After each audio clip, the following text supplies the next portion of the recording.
Palappilly എച്ചിപ്പാറയിലെ tapping തൊഴിലാളിയായിരുന്നു 78 വയസ്സുകാരനായ അലവി. ജനുവരി 29-ന് രാവിലെ ടാപ്പിങ്ങിന് പോയപ്പോഴാണ് കാട്ടാനയുടെ ആക്രമണമുണ്ടായത്. അന്ന് കിടപ്പിലായതാണ്. 1.5 മാസമെങ്കിലും വിശ്രമം വേണം. നടുവിന് പരിക്കേറ്റതിനാൽ ഇനി പണിക്ക് പോകാനും കഴിയില്ലെന്ന സ്ഥിതിയായി.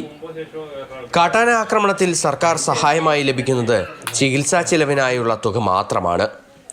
അതിനും മാസങ്ങൾ കാത്തിരിക്കണം.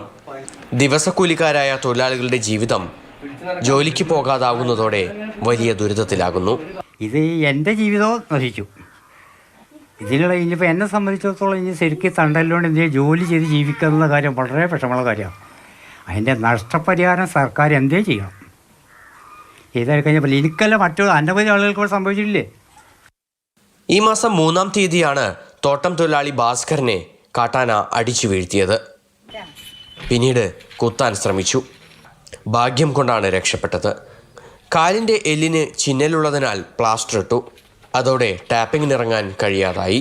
സർക്കാർ ഇപ്പം എന്തെങ്കിലും ചെയ്താൽ നല്ലത്. കാരണം ഞങ്ങൾ വയസ്സായ രണ്ടുപേരും ഇങ്ങനെ ഒരു വഴിക്കും പോകാൻ പറ്റില്ല. കാരണം നടക്കാൻ പറ്റില്ല, വല്ല പണിയെടുക്കാൻ പറ്റുള്ളൂ. പാലപ്പള്ളിയിൽ 2 ആഴ്ചയ്ക്കിടെ നടന്ന കാട്ടാന ആക്രമണങ്ങളിലെ ഇരകളാണിവർ. മരിച്ചാൽ മാത്രമേ സാമ്പത്തിക സഹായം സർക്കാർ നൽകുകയുള്ളൂ. ഇങ്ങനെയെങ്കിൽ പട്ടിണി കിടന്ന് മരിക്കേണ്ടി വരുമെന്ന അവസ്ഥയാണ് തൊഴിലാളികൾക്ക്. കാട്ടാന ആക്രമണത്തിൽ പരിക്കേറ്റ് തൊഴിലെടുക്കാനാകാതെ ഇതുപോലെ നിരവധി പേർ വീടുകളിൽ കഴിയുന്നു. ദിവസവേതനക്കാരായ ഇവർക്ക് സർക്കാർ സഹായം ലഭ്യമായില്ലെങ്കിൽ എങ്ങനെ ജീവിതം മുന്നോട്ട് കൊണ്ടുപോകാൻ കഴിയുമെന്നാണ് ഇവർ ചോദിക്കുന്നത്.